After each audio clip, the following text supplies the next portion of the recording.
Сегодня началась учеба во всех школах. Как любая мать, я заглянула в расписание своей дочери. Увидела, что там русская литература, русская литература, русская литература. Для сравнения, для интереса я зашла в Куделик и посмотрела, сколько у нас для неказахских школ русского языка, английского языка, русского языка. Итого, русского языка и литературы у нас 130 уроков, английского языка у нас 64 урока, казахского языка и литературы 84 урока. В 2 раза меньше, чем русского языка и русской литературы. Вопрос: мы живем в Казахстане или мы живем в России? Почему нашим детям важнее Тургенев, чем Шакарин, чем Пушкин, чем Абай? Почему они меньше знают Авойзова, чем Тютчева?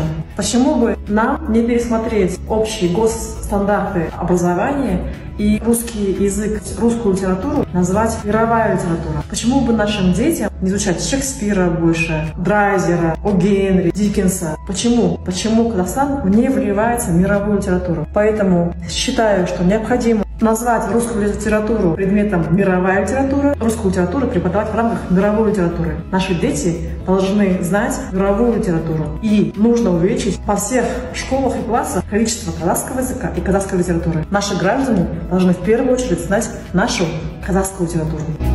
Сегодня